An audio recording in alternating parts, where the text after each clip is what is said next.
আসসালামু আলাইকুম প্রিয় বন্ধুরা, আমার নতুন বাইকটা নিয়ে আমি বের হয়ে পড়েছি। আজকে উদ্দেশ্য একটাই, বিয়ের দাওয়াত খাওয়া। আসলে বিয়েতে যাওয়ার আমার কোনো ইচ্ছা ছিল না।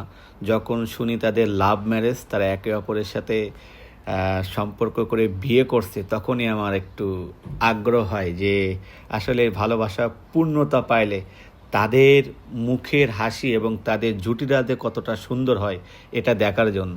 তার জন্য আমি রওনা দিয়ে দিয়েছি বিয়ের দাওয়াতের জন্য। সামনে আমার শ্বশুর, ও মাই গড, কোটি টাকার একটা হাসি দিল আমাকে দেখে।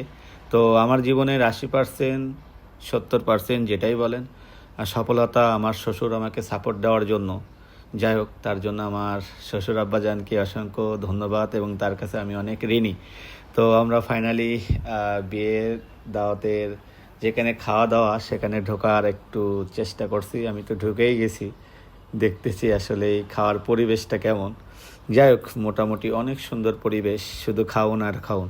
সবাই খাচ্ছে আর আমরা খালি দেখতেছি যে আমরা কখন খাবো। যাই হোক, সিট নাই, প্রথম রাউন্ডের খাওয়া দাওয়া চলা খাওয়া দাওয়া প্রথম রাউন্ডে চলতেছে। প্রচুর পরিমাণে লোক, যেটা ছোট আয়োজনে এত বড় লোক, এতগুলা লোক আসবে এটাই স্বাভাবিক। কারণ সবাই দাওয়াতটা অ্যাকসেপ্টেড করছে, কেন করবে না? আসলেই লাভ ম্যারেজ মানেই তো পূর্ণতা। ভালোবাসা যে কতটা মধুর, সেটা আসলে এই বিয়েতে না গেলে বুঝতে পারতাম না।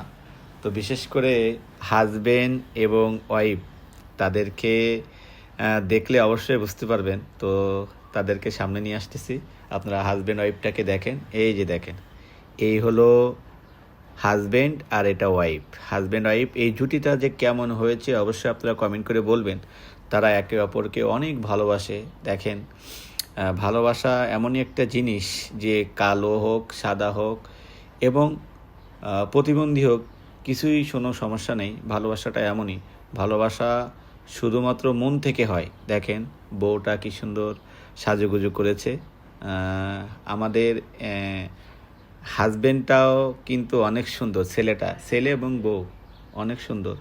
তো কেমন হয়েছে জুটিটা, তাদের জন্য সবাই দোয়া করবেন। তারা যেন বিবাহিত জীবনে খুব ভালো থাকে, সুখে সংসার করে তাদের জীবনটাকে সঠিকভাবে ইসলামিক কায়দায় নিয়ে যেতে পারে। ধন্যবাদ।